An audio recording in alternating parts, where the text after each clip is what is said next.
আজকে তৈরি করব আমি chicken leg piece pakora restaurant style. চলো তৈরি করি।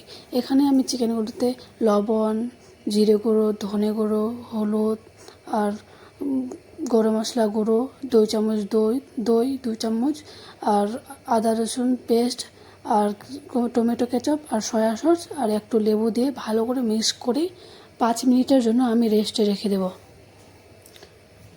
আর আমি এখানে একটা বাউলে ময়দা নিলাম আর কর্নফ্লাওয়ার নিলাম আর লবণ আর হলুদ না লঙ্কা গুঁড়ো আর জিরে গুঁড়ো দিয়ে ভালো করে মিক্স করে নিলাম।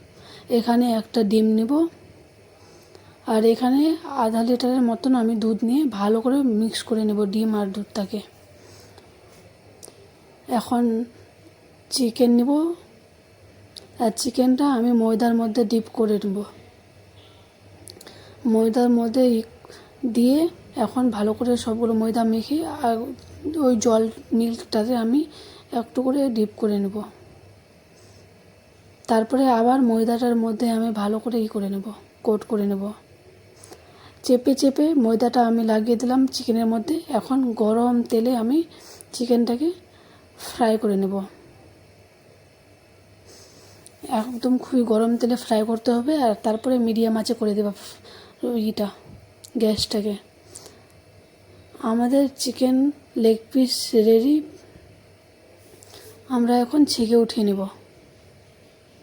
দেখুন কত ক্রিস্পি টাইপ হয়েছে। এখানে যেগুলো বাকি ছিল ওগুলোও আমি ভেজে নেব। আমাদের চিকেন লেগ পিস